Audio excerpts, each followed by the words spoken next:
маған айтып жатыр, саған Нұрсұлтан нормально деп айтты деп. На самом деле Нұрсұлтан вообще сөйлеген жоқ ол малда. Эфирде айтқаныңыз, бәлкім Перизат менімен бірге барар деп ойладыңыз ба?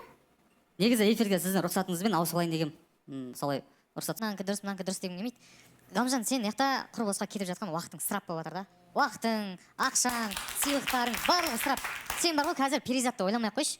Дұрыс, бірінші мақсат бұяқта бізге үйлену, бірақ та ол Перизат емес сенің адамың. Сенің адамың басқа адам. Әзірше сен Ханзадалықты ойлап, Ханзадалықты алуды ойлап, соған дайындалғаның дұрыс деп ойлаймын. Энергияңның барлығын Перизатқа құртқанша, сол себепті өзің бір дұрыстап сөйлесіп, осы жерден точкасын қойып, Перизатқа бір ән айтқың келеді ғой сонда ше.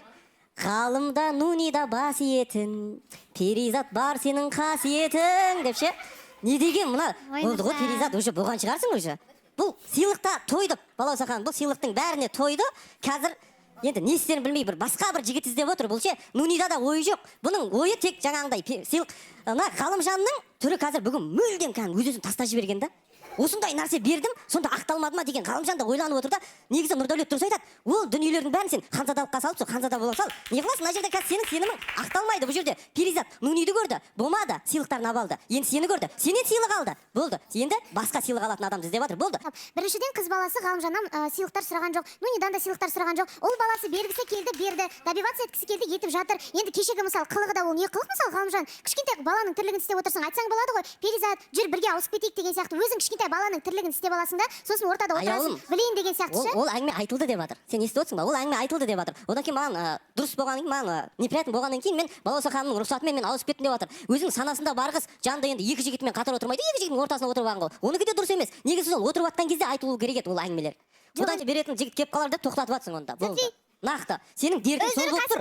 Өздері хотят что-то дарить, они дарят. Ресторанға шақырады, мен барамын. Сен даже, пожалуйста, ақерке алып бар десе де алып бармаған еркексің ғой. Енді мен апарға қумашы, сен ақеркенің жанында жүріп ондай әңгіме айтпай ақ қойшы, мен жарайды, кімдерге. Жоқ, қызға айтып жатыр ғой енді шынымен де жаңағыдай жігіттікі міндет па деймін сонда Балауса ханым. Жасағаны оған. Ол жігіт өзі қалаған нәрсесін жасасын, көңілін аудара алса, аударсын да қыздың, пожалуйста. Мүмкін шынымен де машина подарок ететін жігіт келетін шығар. Негізі лайықты қыз ғой. Шынымен де негізінде Перизат неге таңғалып жатыр барлықтары сіздің пікіріңізге? Күледі ғой, күледі, не істеймін енді. Жақтағанма күліп жатыр ғой Балауса ханым. Негізінде деймін да Перизатқа нунида кішкентай сияқты, галада бір келмейтін сияқты. Бір, шынымен де 94 жылғы ма, бір сондай бір кішкене бір сақалы барлау ма, бір сондай. Ал керек болса. Керек сияқты. Алла сөйлеп отырсың, кешеден бері әлде спонсорларыңнан ақшаң бітіп қалды ма? Былай айтайыншы. Спонсор дейді ғой. Менің бухгалтерім 2 адам еді ғой, 3-ші адам болды уже. Айлық төлеу керек едім сізге негізі. Айтсаман ба, Перизат сен ойың бар ғой ұстанда. Не істеп отырсың Ғалымжанды ұстатып айтсаман ба басында? Если шынымен біліп тұратын болсаң оны. Жоқ, қараш, бізде бека сен қызық адамсың. Мен жоқ, ол сөзді просто қараш, сөзді былай әкелмей, нақты былай айтсаған дұрыс деп ойлаймын мен негізі ше. жоқ, мен андай нәрсе ғой Балауса ханым, оны айтам ба, айтпайым ба, екеуін қосам ба, оны мен өзім білем Балауса ханым, қандай пікір айтатынымды. Ортада не болып жатыр? Ғалымжанның ситуациясын түсініп тұрғаннан кейін просто Перизатқа айттым. Егер көңілің шынымен Бекзаттан айтып жатқандай болмаса, кімде нунида болатын болса, Ғалымжан просто жібере салу керек, айту керек деп жатырмын, болды. Біз сөйлесіп жүрген жоқпыз Балауса. Себебі біз таныстық тоқтаған күні тек қана қоштасу алғысымды айтып қана мен жазған болатын, мен мойындаймын ол нәрсе. Бұл қызға мен өзім қадамдарым жасап жүрмін. Өткен мен ұнатқаннан кейін бұл қыз маған қарай сенбейді. Әлде сенбей отырсың маған. Сен маған сөз салдың ба, сен менің қырсық қыз екенімін білдің бе? Ты должен терпеть. Қырсықтығымен дейді ғой, бірақ сен де менің адамдарың көзінше маған тоныңды көтеріп, былайна сөйлейсің ғой, ол ер адамға тоже тимейді емес, тиеді. Давайте правду будем говорить. Перизат, асықпай ақ қойыңыз. Қалай дейсіз? Шерхан, Нұрдәулет, Жанерке, Ғалымжан отырған төрті. Бұл айтқан, мен үштікке керемін. Или Нұрдәулет мен Жанерке ортаңорға керемін, или Нұрсұлтан менен Перизаттың ортасына керемін деп айтқан бар екен. Айтпайсың бұл Жанерке, сен маған кешінде айттың ғой шул сөзді. Ғалымжан айтқан, барыңар білесіңер. И Нұрдәулет тоже знает, тут просто сидит, молчит. И Жанерке тоже. Жанерке, ты же мне ночью сказала. А свидетель не только мен емес, Аделя бар, аялым бар, алай барды ұқты ғой. Бауызды қой. Сол кезде енді ұлдармен сөйлесіп отқан кезде Ғалымжан айтқаны бар. Осыдан Жанеркемен қайсың бір таныстық бастайым деп айтсаңдар, онда мен де орталарыңа кіріп бұзып тастайым деп, оны бірақ қалжың ретінде айтқан болатын. Жақсы, енді Перизат айтқаны әзіл болды ма, әлде шын әңгіме болды ма? Арамызға түссеңізші деп. Енді ол кезде Перизат та қалжыңдап айтты деп ойлаймын. Себебі мен мында настроением жоқ болып отты да Нұрдәулетті ойлап. Сөйтіп едім, енді қайтесің Нұрдәулетті, оданша біздің үштікке кір, қызық болады деп айтқан. Я Баласахан, мен андай информацияны оққаннан кейін, значит, Галымжан специально біздің ортамызға кіріптер. Тогда я же тоже білген емеспін, әзіл ретінде айтылғанын. Тогда мен аған айтқам, хорошо, андай раз, ал біздің үштікке кірдім, сен біздің үштікке кір деп, әзіл ретінде айтқаным, я. Перизаттың қасиеті басына сор болып біткен статистикасы болып тұр ғой енді ана жерде.